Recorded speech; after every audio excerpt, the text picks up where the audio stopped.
All right, I've got the carriage thread stop set, so I was just barely touching that. So I think what I'm going to do now is I'm just going to run it and see if it makes a little bit of a mark. Double checking, making sure I am at 16. Yes. All right.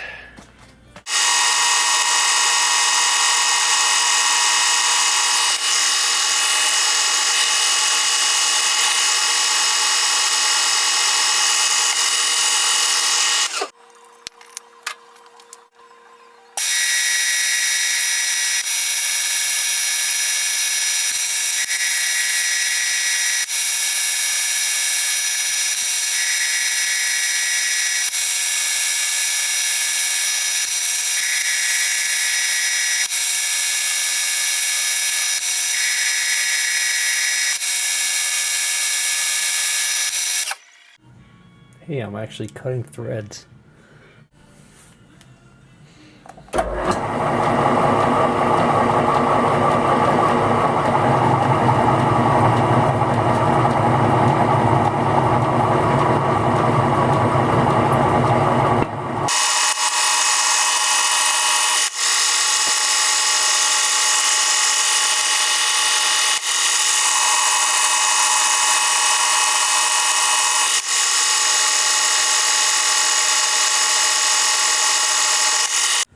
Oh, hey, the answer's as plain as the nose on my face.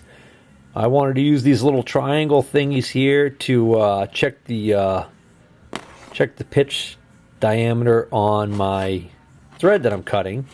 And I was saying that there's no 1.5 inch by 16. It goes 1.5 12 to 1.5 18 threads per inch on this chart.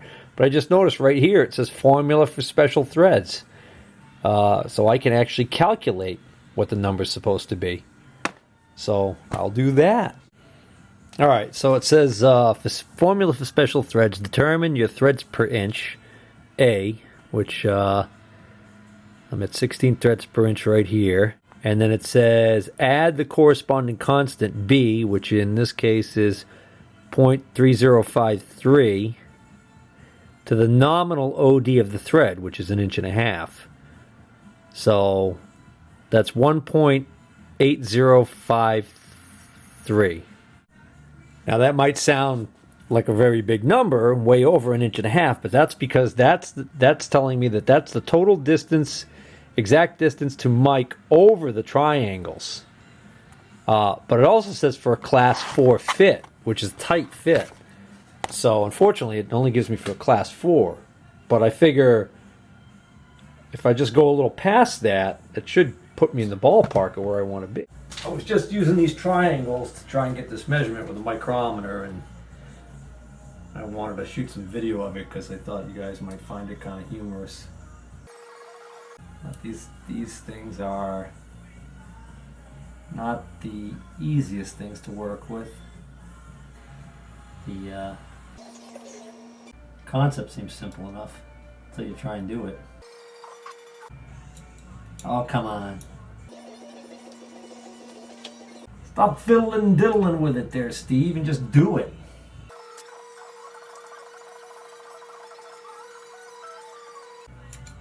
Oh, come on, you sticker. I already did this once with the calipers, but now I'm trying to get the micrometer on there. Oh, I'm close. Ah, you... Eh. The trick is getting it to be right over the center. It doesn't help that the tool post is in the way, even though I moved it out of the way some. Maybe it's top and bottom. Oh, hold on. This looks promising. It occurs to me that right about now would be the perfect time to have another set of hands in here.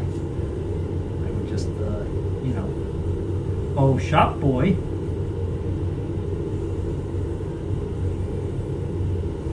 I think I'm on it. By George, no, I'm not. Crooked as a prohibitionist. Prohibition's blue. Alright, now that looks good that way. Looks good that way too. So now I'm going to lock this thing. But I have those just a hair too tight. That's because I was using the micrometer as a C-clamp to hold those on there, which is not correct. Boy, you're not going to believe this. 1.805, and the number I was going for was 1.8053. So that would mean that right about 3 threads in there, I've got a class 4 fit. Theoretically. So I didn't screw everything else up. So I think what I'm going to do is I'm going to take another pass, a cleanup pass, because I know that if it's a class 4 fit, 3 or 4 threads in, at the very end here, I'm probably not even going to have enough clearance to get it in. Alright, I put the in high gear before so that I could run this tool post out of my way so I could make my measurements.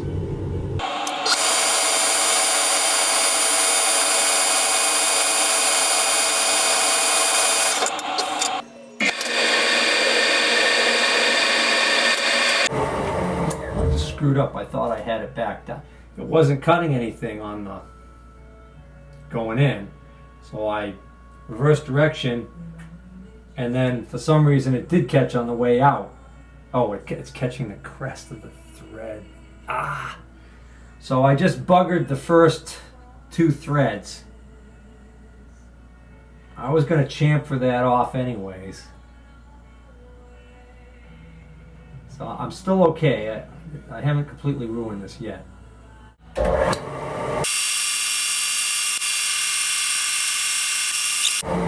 some oil on there. Alright, got some lovely Craftsman cutting and tapping fluid. Brand new bottle.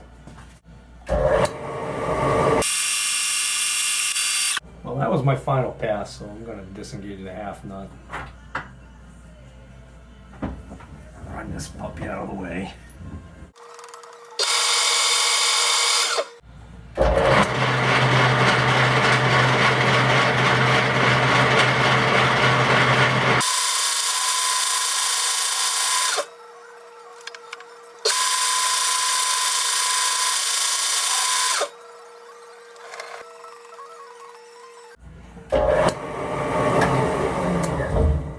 Alright, now I'm going to get a file, clean up that thread with a file.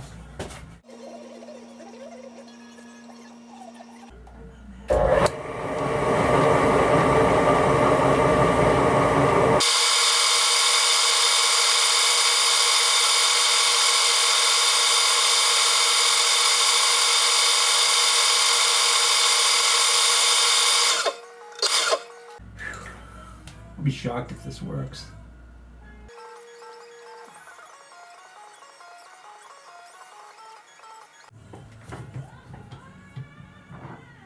And now I did it. Sure hope this fits. That very first thread, I don't know if I took enough of those damaged threads off. That very first thread looks suspect to me. It's gonna be a problem. Yeah, that ain't gonna work. Alright, so what I'm gonna do is I'm gonna just face the end of this and take a little bit off and then rechamfer it. And I should still have enough threads left to do the job. Alright everybody, here's the moment of truth. Finally had a break in the weather. It's actually pretty mild today. Oh, you know what? I'm not even going to be able to test this without boring this out first, because apparently that sticks out so far. Yeah, the end of the crankshaft actually sticks out so far. The threads don't even begin to engage. Bummer. All right, so I determined that I need to bore a hole 1.140 inches in diameter.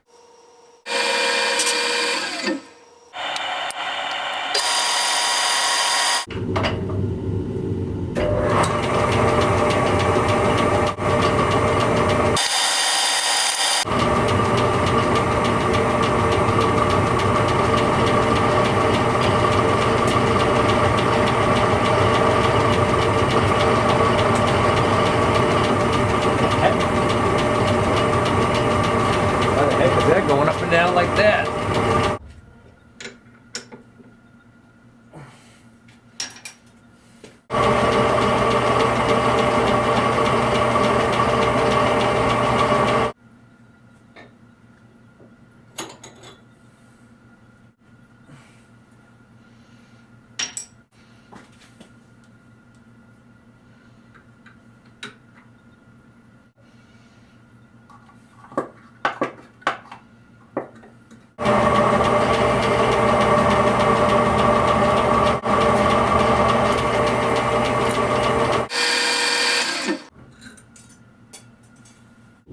This is 1 1/16, 1 1/16 inch.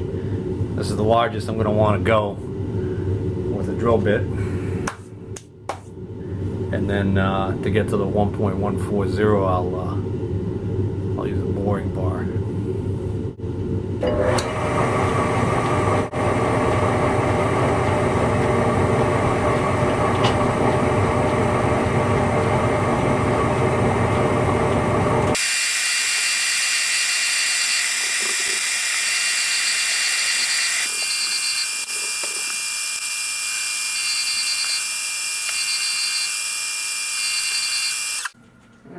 I think that ought to do it. Depth-wise, I think my pizza has arrived. Well, guys, I'm not sure if it's that there were some work-hardened spots that the drill was hitting, or more than likely it's that this drill was not really sharpened correctly. But whatever the case may be, either that or one of the previous drills I used was off kilter. But the drill's not centered in the hole. This hole is not concentric to the outer diameter. But I kind of fully expected that. Apparently that's not unusual. Typically for a hole this size, from what I understand it, the proper way to go about things is to get close to the diameter with drills if you've got them, and then bore the final diameter with a boring bar. So that's what I'm going to do.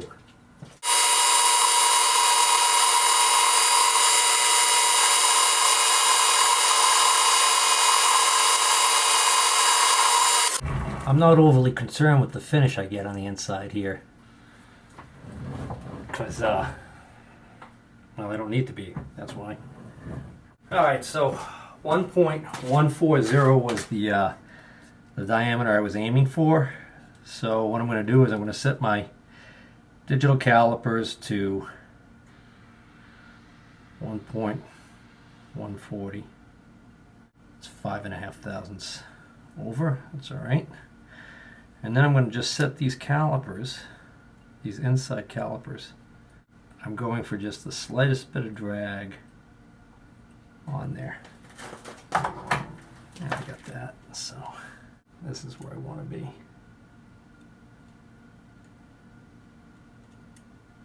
Not there yet.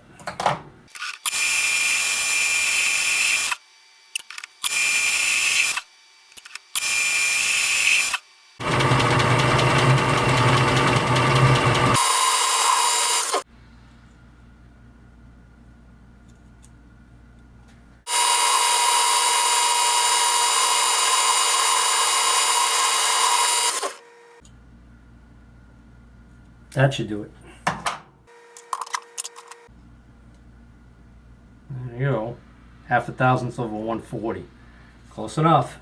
That should do it. It's gonna be getting dark soon, so we can't rush over there.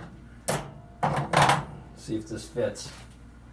because we got snow coming again tomorrow, although it looks like spring outside right now. Another strange winter in New England.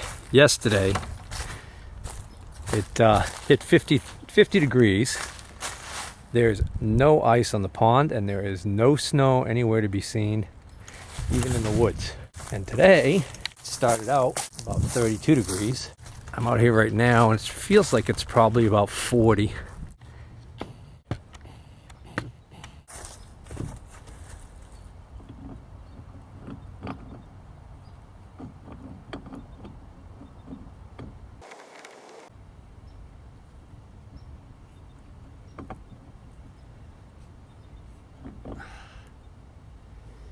You stinker.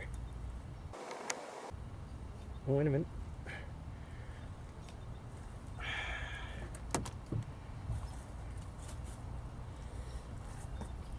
These threads are rusty.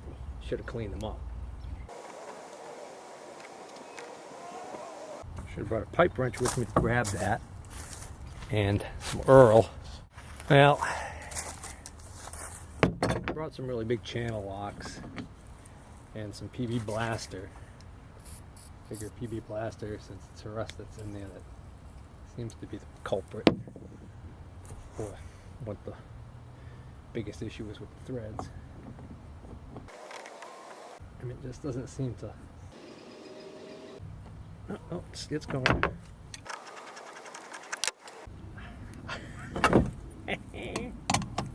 This actually is working. Not bad for a noob. All right. So now that I know this is going to fit, but I don't have enough time to lift this motor off today, and because bad weather's coming for tomorrow, I got to button this up. So I'm going to throw the tarps on it, tarp this puppy. I'm going to take this back to the shop, and I'm going to finish making this tool so that I can put a lifting ring right on this.